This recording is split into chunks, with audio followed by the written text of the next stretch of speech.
So far, we have known about two different types of cell. We have somatic cell, also known as your body cell, which undergoes mitosis. And the second one is your gametes or your reproductive cells, or also known as the egg cell and the sperm cell. These gametes would be the ones that will be undergoing the cell division called as meiosis. In this part of the chapter, we will now be talking about a different set of cells which we call as stem cells. By definition, stem cells are or is a cell that can divide multiple of times. Once they divide, they can either A, remain as a stem cell, or B, they can differentiate. When we say differentiate, it means they can become a specialized cell or a specific type of cell that can be found in our body. An example of a specialized cell in our body is a blood cell, or maybe a muscle cell, or a liver cell. There are actually different types of stem cells in animals, and these stem cells are classified based on their potency.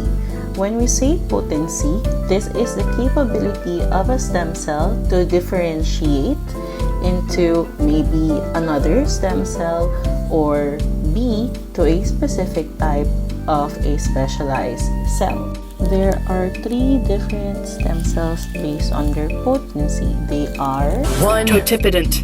2. Pluripotent. 3. Multipotent. totipotent stem cells. These are the stem cells with the greatest differentiation capabilities. This means it can produce any type of stem cell, or any other cell for that matter. They are usually found in zygotes, meaning fertilized egg and sperm cells, up until 16th cell stage of an embryo. After the 16th cell stage of an embryo, it cannot be considered as a totipotent stem cell anymore. This is because after this stage, some cells become specialized into different parts that a fetus would be needing while it is residing in the uterus of the mother. Pluripotent stem cells, on the other hand, can now differentiate into anything. For example, cells found in the gastrointestinal tract, lungs, nervous system, muscle, or bone. But a pluripotent stem cell cannot be a placenta or other tissues that assist in embryo development. There are actually 200 cell types in the body that a pluripotent stem cell can be.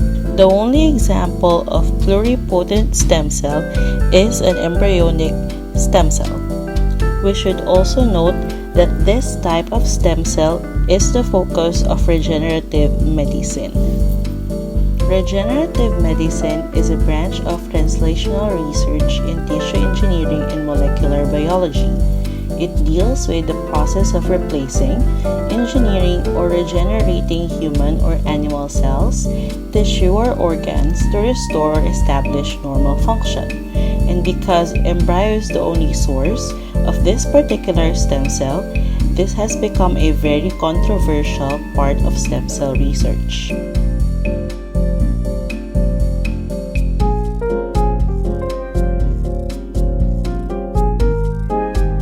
The last classification of stem cell is called as multipotent stem cell. These are stem cells that are considered to be committed to a specific role. They are found in adults. These are the stem cells that are essential for the growth and repair of several types of cells inside our body. We can only produce very few types of this specific stem cell.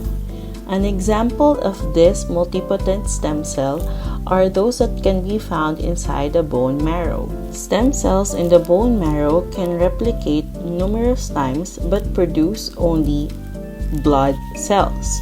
The blood cells that can be produced inside the bone marrow are the red blood cell, monocytes, neutrophils, lymphocytes, and maybe even basophils. Ethics.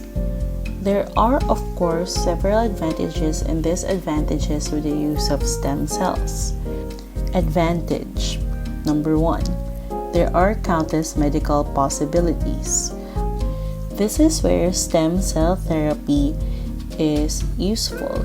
Since the cells are undifferentiated, many scientists or maybe researchers can now manipulate cells into specific cell types that the body needs. This laboratory-grown cell will be introduced into the damaged tissue and can be used to treat several diseases. The only one that has progressed into medical routine is the bone marrow transplant. Currently, there are several clinical trials available per region, but this should be done at your own risk. Researchers and scientists are hoping to cure some diseases, especially Parkinson's disease and Huntington's disease. Number 2, it is used to progress cancer research and develop treatments that could be specific for the individual. Disadvantage number 1, acquisition of stem cells. This is controversial because pluripotent stem cells can only be taken from embryonic stem cell. This requires the embryo to be removed physically from the uterus of the mother. Number 2, drawbacks and allergies.